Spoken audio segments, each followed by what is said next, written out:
Hai, halo teman-teman sekalian. Hari ini saya akan menjawab pertanyaan tentang mengapa pengobatan lupus saya berbeda dengan obat teman saya, atau kenapa saya tidak bisa menggunakan obat yang digunakan teman saya, atau dia membaik dengan obat itu. Kenapa dokter memberikan pengobatan yang berbeda?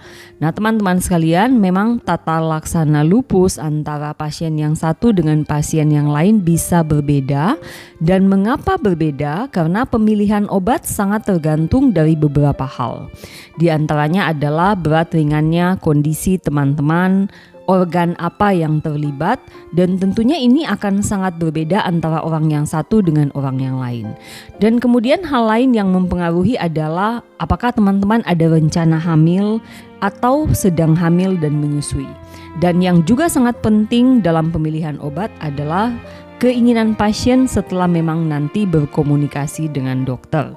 Nah, hal-hal itu yang akan mempengaruhi pemilihan obat, sehingga sangat mungkin obat teman-teman ini meskipun sakitnya sama lupus namun bisa berbeda-beda.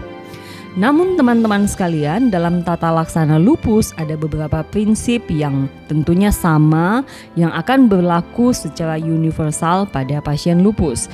Jadi penanganan lupus ini kita bagi menjadi dua, tata laksana non-farmakologik yaitu hal non-obat, dan ini juga sangat penting sekali. Misalnya nomor 1, edukasi, dalam hal ini pemahaman pasien tentang kondisi lupus itu sendiri, kemudian bagaimana pola hidup sehat seperti olahraga teratur, diet seimbang, kemudian stop merokok, dan juga teman-teman tentunya harus menghindari sinar matahari yang berlebihan. Kemudian bagaimana dengan vaksinasi, ada beberapa vaksinasi yang dianjurkan diberikan dalam kondisi stabil, dan hal-hal yang juga menyangkut pola hidup sehat yang lain seperti mengendalikan berat badan, gula darah, tensi, dan kadar kolesterol. Nah, ada juga terapi farmakologik, dan terapi farmakologik ini juga memegang peranan penting.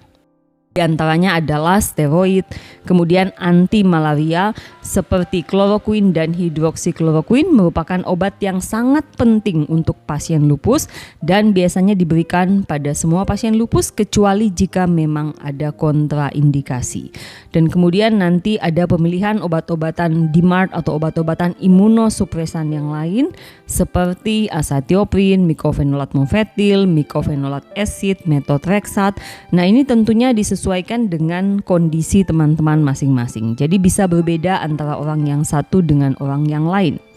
Nah, memang kalau dengan pengobatan standar tidak membaik, sudah ada juga obat-obatan lain yang istilahnya lebih canggih.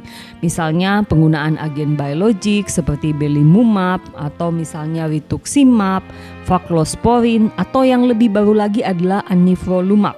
Jadi ini adalah obat-obatan yang kita bisa gunakan buat pasien lupus. Pada prinsipnya adalah penanganan pasien lupus ini memang sangat bisa berbeda antara orang yang satu dengan orang yang lain. Yang penting teman-teman berkonsultasi dengan dokter masing-masing, dan dokter masing-masing yang akan memutuskan pengobatan apa yang paling tepat buat teman-teman sekalian. Demikian informasi saya, semoga bermanfaat. Salam sehat semuanya.